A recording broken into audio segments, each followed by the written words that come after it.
Hey, what's up, everyone? Joel Alsobrook here. And I want to get serious with you as if I'm ever really joking. I'm serious about everything I say, right? But, it occurred to me, that I think I know what our problem is. Just in general, right? With society, people, with us, right? I think I know what our problem is. See, we got away from how we learn things, right? I mean, with the instant communication, with the push of a button, and we just get information, we just get things. For example, if you don't know how to spell a word, what do? First thing, Google it. You get close and Google it, right? Go back further, right? Let's go back before the internet, right? Let's go back before that, right? Let's go back before high school, before middle school or junior high, if you're old like me. Let's go back way before all that. Let's go back to shortly after you were born, right? When you were a toddler. You see, I was a late walker, early talker, as they called it. And if you can't guess, I like to talk. But I know why that is. It's because everyone in my family picked me up and carried me everywhere, right? I was in everyone's arms. I was in everyone's hands.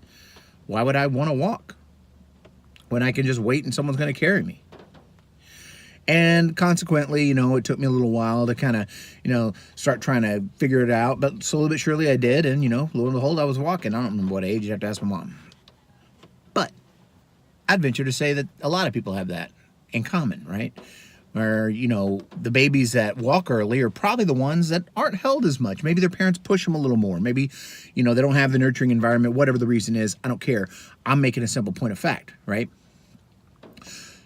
But as a baby, we don't just stop, right? We don't try to walk and then just stop. We keep trying. We take a step, we tumble, we fall, based on everyone's reactions. We either cry or we keep going, right?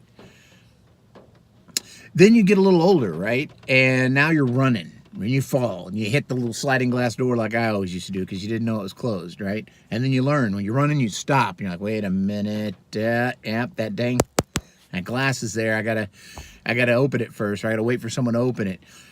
Fast forward a little more. Let's say a bicycle, right? First you start on the tricycle, right? The three wheel, and you're like, and if you're like me, you kind of run, and you get it tipped over, and sure enough, I'd tip it over off the three wheels.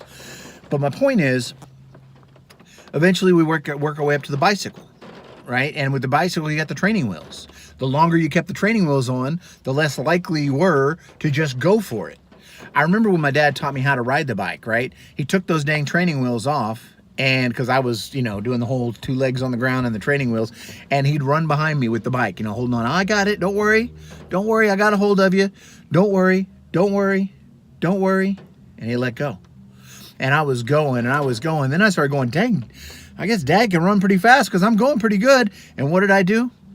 The minute I realized I was doing it on my own, whoa, I fell. Right? The minute I realized my dad's hands were off, but I was doing it on my own. And then eventually I learned how to do it on my own. Then it got to the point where, when I wanted to go turn the bike, I couldn't turn in the road, right? I couldn't turn in the road. I'd go all the way up on someone's yard and go all the way back around because I couldn't do that little sharp turn because I'd fall. I'd do the wheel cut the wheel too short, and what happens? Boom, you fall. And then my mom told my friends one time, my friends came over, wanted to know if I could go ride the bikes with them. And my mom said, yeah, but y'all be careful because, just be patient with him because he can't turn in the road. Oh, hell no, Mom. Oh, hell no. Are you kidding me? You're telling my friends that I can't turn the bike? So guess what I learned how to do real quick? After scabbing up the knees and skinning up the elbows, your boy could turn in the road real quick, right? Well, not real quick, I did it slow, but still, you get the point. But eventually we go through high school, right? And we start learning like math. Here's an example. In math class, they always wanted me to show my work. And I was always so frustrated. I was like, why do you want me to show the work? I got to go through all of these, like in division or whatever we were doing, to go all these steps and algebra and, all that stuff, right? And I had to go through all these steps and show you when I could just get the answer, right? I could show you here's the answer, right? And do it the short way. But they wanted us to do the long way. And oh no, your boy refused to do it, right? I'm too good for the long way around. There's a reason for that. There's a reason. There's a discipline and the steps involved that teach you the shorter way later on. I didn't know that then. So then you get into college, and what happens, right? You're always looking for the short way. So we eventually, somehow, some way down the road, we got it in our head. Don't learn how to do it. Learn how someone else did it and do it that way, or just duplicate what they put. Right? Copy down the answer. In the math book, we'd flip to the back. At least we had all the answers to the odd ones. And I was pretty sure that I could get 50% of the even ones right. So what's that, 75% I'm making on my grades? I did better than that in school, but you get the point, right? And then we get into adulthood. And slowly but surely, we forgot everything that we learned in life on how to learn to do things. We got to the point where we're afraid to fail. Oh my God, I can't let someone see me fall. Like, remember the story I just told about the bike with my friends? I fell in front of them all the time until I eventually learned I just got embarrassed. I didn't want to fall in front of people. You see, now, when we're trying to do things, what limits us the most is the thought that we can't fail. We don't look for the way to learn how to do something.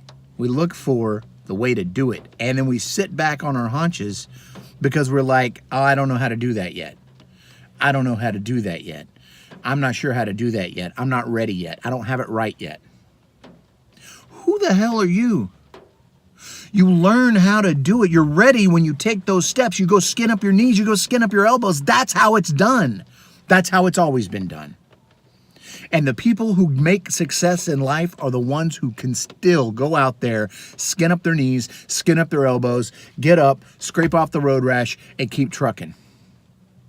The ones who sit back in complacency and always talk about how they're not ready, they're the ones who are going to be there when they're 60. They're the ones who are going to be there when they're 70. And they're going to be looking back at life thinking, damn, I should have just skinned my knees up, skinned my elbows up, brushed off the road rash, and kept trucking. Because that's how you make success in life. You see, I'm not afraid to fail. That's why I lift weights. I'm not a big bodybuilder. I lift weights because I want that fail. I want that fail to hit me. It's going to push me through to be better the next time. There's a lot of parallels between that. Between athletics, between weightlifting, between entrepreneurship, right? Between fitness, between life, between entrepreneurship. There's a lot of parallels there. That's why I post about both. It works for me, doesn't work for everyone, right? You got to find what works for you, and you got to find those parallels, and you got to work them together. Because in those working together and constantly pushing those together, that's where you're going to get to the next side. But don't think you're too good to fail. Because if you think you're too good to fail, you'll be right. Talk to you guys soon.